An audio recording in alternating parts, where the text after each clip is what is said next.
queridísimos amigos y amigas, nuevamente aquí en YouTube, digitando la frase horóscopo de César en YouTube. Por supuesto que vas a tener las 24 horas del día horóscopo, programas de entrevistas, programas de noticias locales, regionales, nacionales, internacionales, comentarios deportivos, cábalas, una serie de cosas muy importantes, entrevistas por supuesto a personajes importantes de la farándula, del quehacer político, del quehacer intelectual dentro de la región de Lambayeque. Hoy día vamos a interpretar el horóscopo del día. Hoy día estamos martes 23. Vamos entonces con el horóscopo para ti, mi querido y mi querida Aries. Los astros y las estrellas te están señalando que en el amor hay bastantes posibilidades de reconciliarte, en el trabajo hay moderación y tu salud también comienza a mejorar por esa actitud positiva de querer cambiar, de tener fe en el tratamiento que te estás dando. Y para ti, Tauro, indudablemente deja las depresiones a un lado, deja de decir me quiere, no me quiere. Si te quiere ese hombre, esa mujer, en el trabajo hay mucha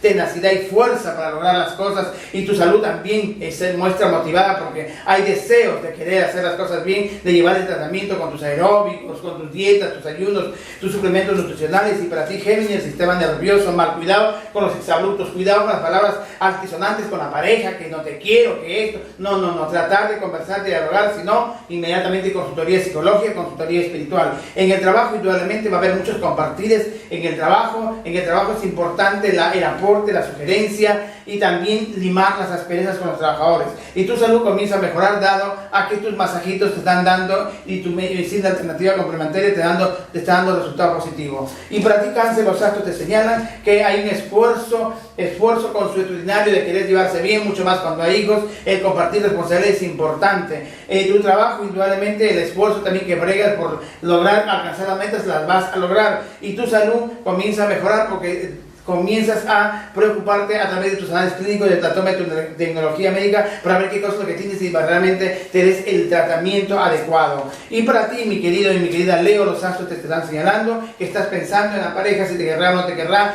si vendrá o no vendrá, si va a venir. Y tú en el trabajo, los nuevos emprendimientos, el trabajo al cual tú quieres realmente tenerlo, o el emprendimiento, la idea que quieres llevar a la práctica, te va a dar resultado positivo. Y tu salud, gracias a tu creatividad, gracias a tu ingenio de poder desestresarte, de poder compartir, de mejorar tu ánimo, va a lograr que te mejores, mi querido Leo. Y para ti, Virgo, indudablemente hay noticias importantes de la pareja, de una pareja si eres soltero, noticias si es que ha viajado, también tienes noticias del amor de tu vida. En el trabajo hay importantes conclusiones.